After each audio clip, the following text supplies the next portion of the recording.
Hi everyone, let's talk about how to find the square root of a complex number. Let's say we have a complex number z, and we're going to represent z as x plus yi, where x and y are real numbers. Now, if y equals to 0, then z is in the real numbers. And we know how to find the square root in that case. If it's 0, the only square root is 0, and if it's not, then there are two square roots, which are plus minus square root of x. So we don't have to worry about the case where y equals to 0, so we're going to assume y is not 0. Now, when I say square roots, I mean that we want the following. We want to find a plus bi, all complex numbers a plus bi, such that when you square it, you get x plus yi.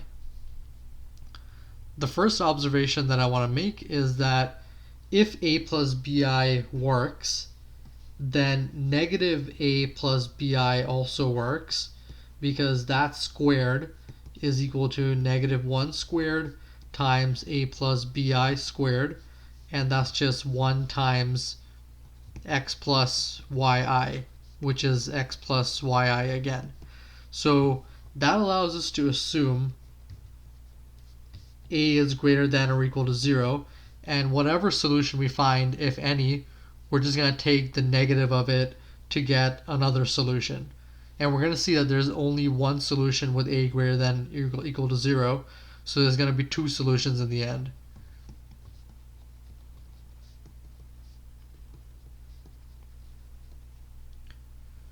So far, we know that y is not 0, and we know that a is greater than or equal to 0.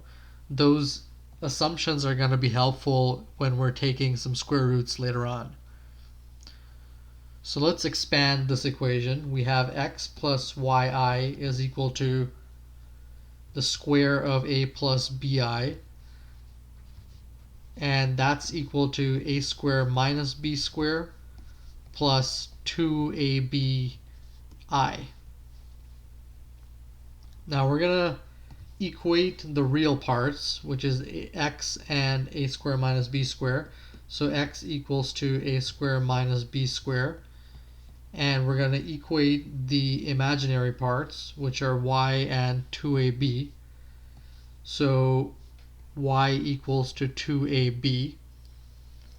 And notice that if a equals to 0, then y equals to 0. And we assumed before that y is non-zero. So we know that a is not 0, which allows us to divide by a to get b is equal to y over 2a. And now we're going to substitute that in to this equation.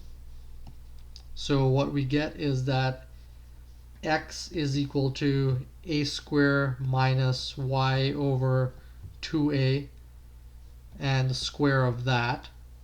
Now we're going to turn it into one fraction, so we get 4a to the power of 4 minus y squared over 4a squared. Let's clear the denominators next. So we get 4a squared x is equal to 4a to the power of 4 minus y squared. Let's put it all on one side. So we get 4a to the 4 minus 4x a squared minus y squared equals to 0. And now we're going to isolate a squared because this is a quadratic in a squared. By the quadratic formula, we get that a squared is equal to 4x plus minus the square root of 16x squared plus 16y squared over 8. and we can factor out a 4 from inside here.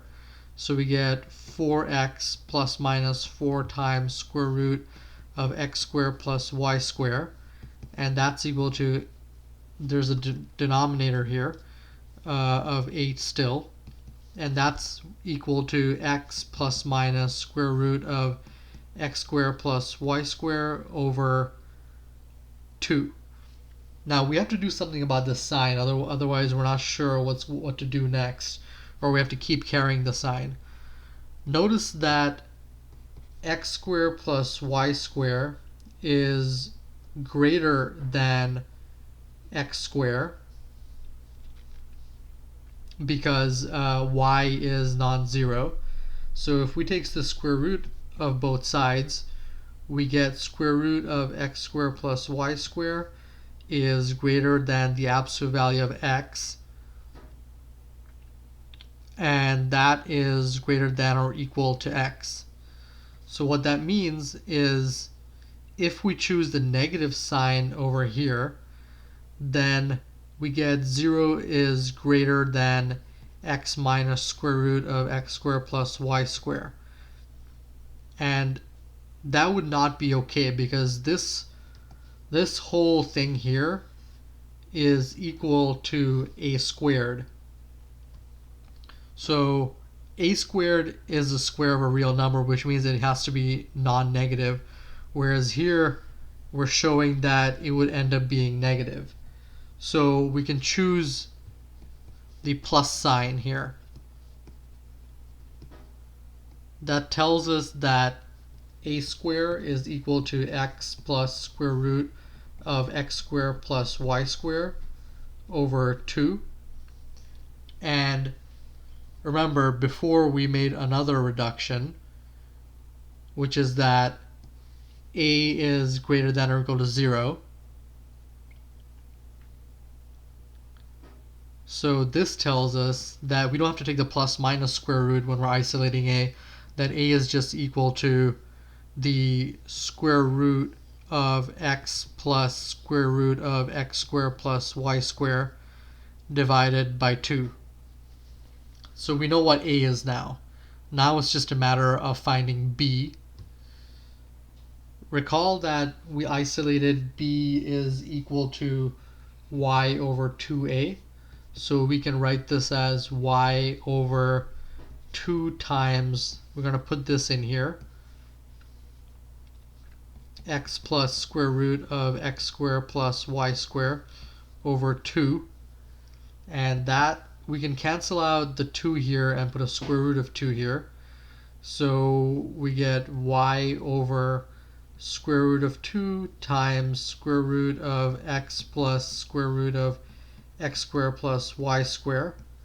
And now we're gonna sort of rationalize the denominator by multiplying both the top and the bottom by the square root of x squared plus y squared minus x.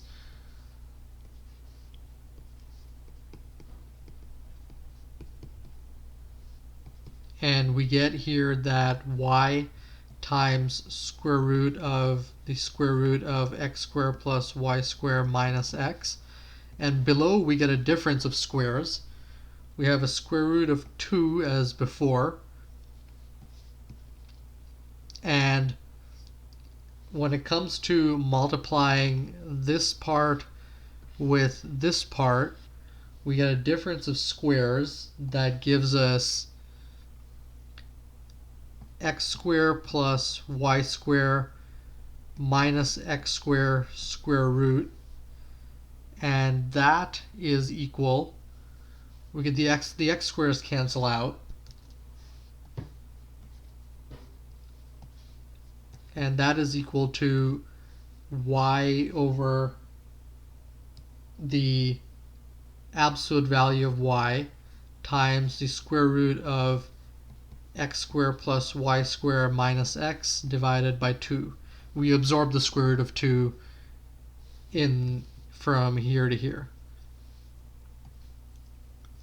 Okay, and then this part here, that's just equal to the sign of y. So by the sign of y, I mean that it's either positive or negative. So for positive y, the sign of y is equal to 1, and for negative y, the sign of y is equal to negative 1.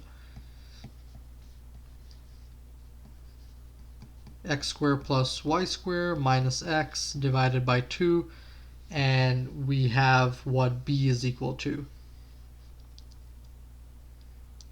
So above we have what a is equal to, and below we have what b is equal to. So let's put it together. We're going to get a bit of an ugly expression, but that's just what the math says it is. We have that a plus bi for a greater than or equal to 0 is equal to the square root of x squared plus y squared plus x over 2 plus I times the sine of y times the square root of x squared plus y squared minus x divided by 2. And negative a plus bi works too. So there are two roots.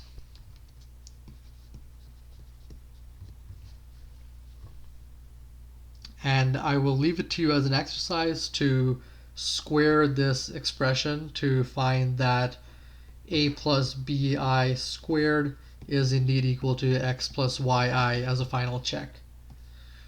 Okay, thank you for watching, and I'll see you next time.